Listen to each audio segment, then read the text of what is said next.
Salut à tous, j'espère que vous allez bien. Bienvenue sur After Fight, ton podcast de MMA.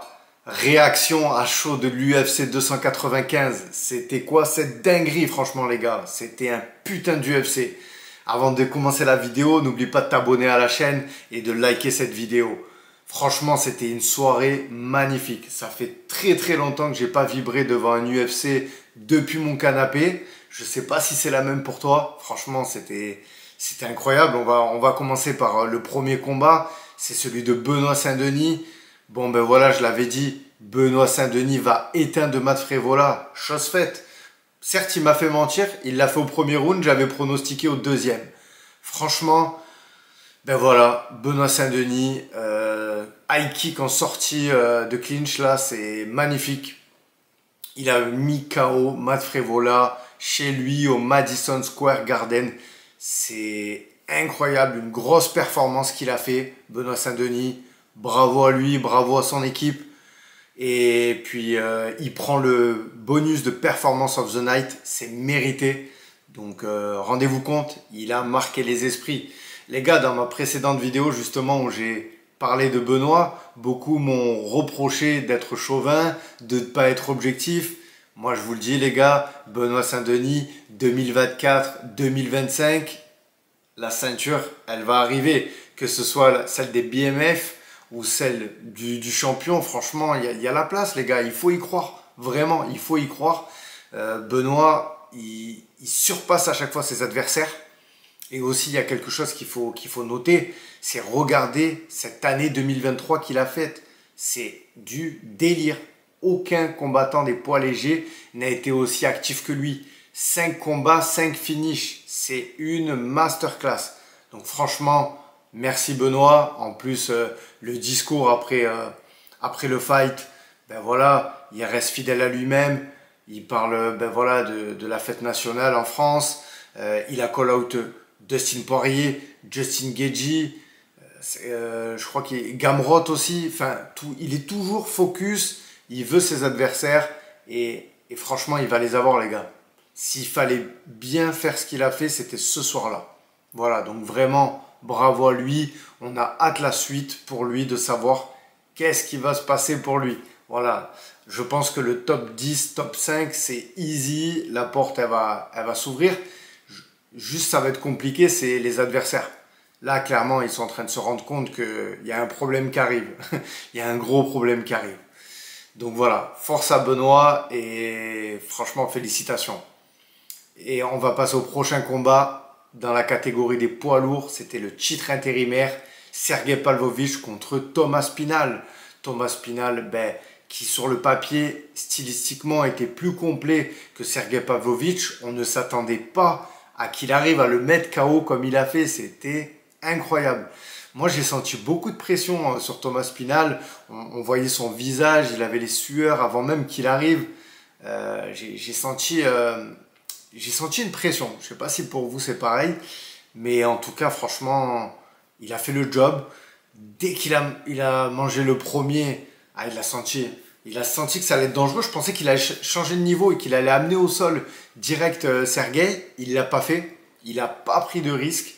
Et il est resté dans son propre jeu. Il l'a touché, il l'a connecté. Franchement, masterclass. Pareil, Thomas Spinal qui... Franchement, c'est un problème. Thomas Spinal, les gars, c'est un problème. Là, on se dirige, je pense, soit vers Cyril Gane, soit vers Stipe Miocic. Il va devoir défendre sa ceinture donc intérimaire des poids lourds. Est-ce qu'il va accepter Cyril Gane, étant donné que Cyril Gane n'a pas voulu l'affronter quand il est venu à Paris faire le face-à-face, tout ça. Je pense que les négociations de ce côté-là vont être compliquées pour Cyril. Mais en tout cas, c'est un combat qui, je pense, sur le papier, est très intéressant, les gars.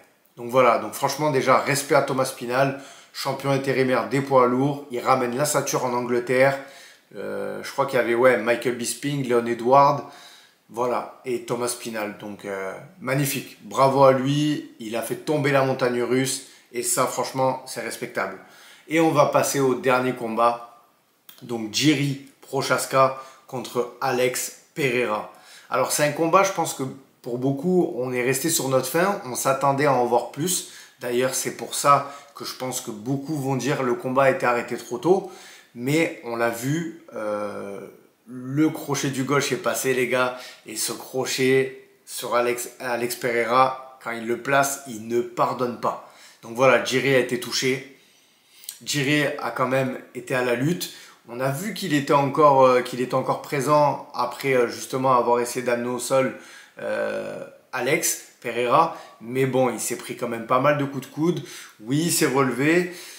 Voilà, je pense que j'entends que la décision d'arrêter le combat est peut-être trop courte, mais je pense que ce qui nous influe sur cette décision, c'est surtout qu'on attendait plus de ce combat et on est quand même pas mal sur nos retenues. On n'a eu que 2 rounds.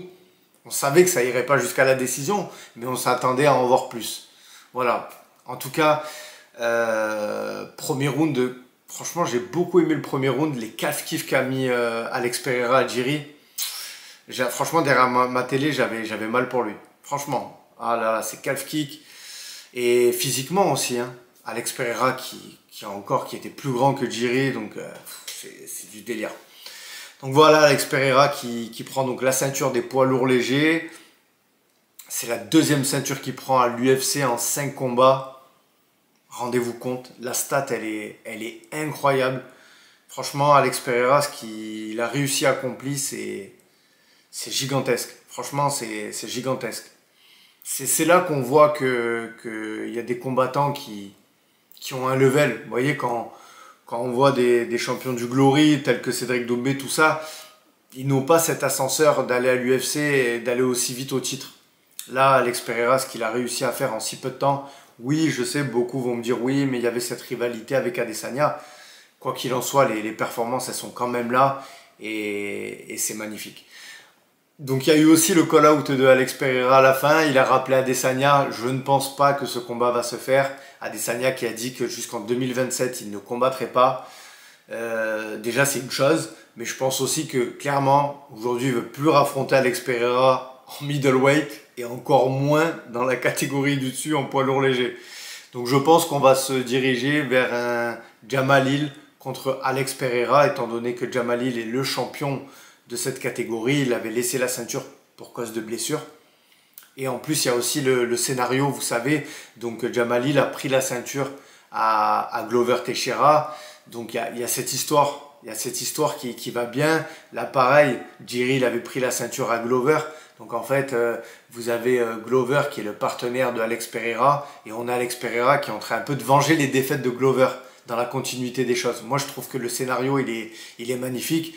Et on sait que l'UFC, ils ont à cœur de surfer sur ces histoires.